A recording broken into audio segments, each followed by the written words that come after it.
Het jy al ooit gesoek na iets sonder om te weet waarna jy regtig soek? Miskien is dit 'n rusteloosheid wat jy net nie kan afskud nie.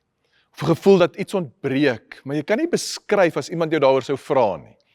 Dalk is jy nie juis ongelukkig nie, maar jy is ook nie werklik tuis in jouself nie. Dalk is dit vertroosting waarna jy gesoek het en dan hou jy aan soek, jy hou aan hoop dat dalk die volgende ding uiteindelik die regte ding sal wees. Nou die meeste van ons dra hierdie soort soeke langer alleen as wat ons moet. Lees saam met my uit Johannes 20. Maar Maria het buitekant by die graf gestaan en ween. En Jesus sê toe vir haar: "Vrou, waarom ween jy? Wie soek jy?"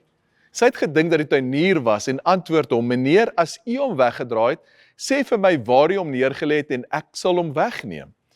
Jesus sê vir haar: "Maria." Sy dra haar om en sê vir hom: "Rabboni." Dit beteken leermeester. So op die oggend na Jesus se dood, loop Maria na die graf terwyl dit nog donker is. En sy is nie alleen nie. Petrus en Johannes is daar. Maar wat my elke keer tref, is dat almal van hulle soek. Hulle is almal verward, almal in rou, niemand met antwoorde nie. So Johannes kom eerste, maar hy gaan nie in by die graf nie. Petrus storm in en dan loop hy net huis toe. Maria bly, huilend, terwyl die ander weggaan sonder oplossings.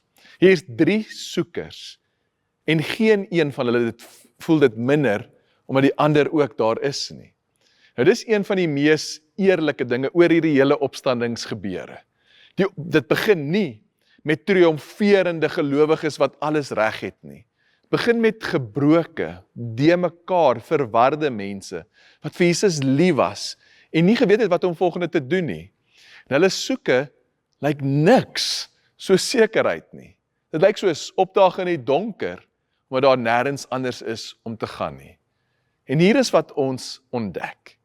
Jesus is die pelgrim wat saam met soekers loop, wat nie wag vir mense om eers uit die donker te kom nie. Nee, hy gaan in die donker in. Jesus ontmoet Maria in haar trane.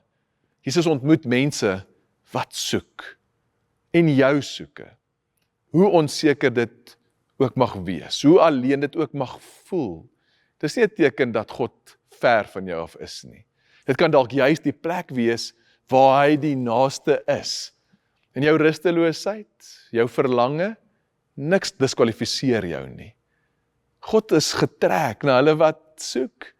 Jesus kom nie na mense toe wat alles uitgesorteer het nie. Hy kom na soekers. Hy het nog altyd. So as Jesus jou sou vra, waarna soek jy? Wat sou jy eerlik wees, kan antwoord? En sal jy vandag met hom daaroor praat? Kom ons bid saam. Here, u weet waarna ons op soek is. Selfs wanneer ons self nie weet nie. Here, te midde van ons ervaring dat ons alleen is. Dankie dat u teenwoordig is. Help ons om ons soeke ook na u toe te draai. Bid dit in Jesus se naam. Amen.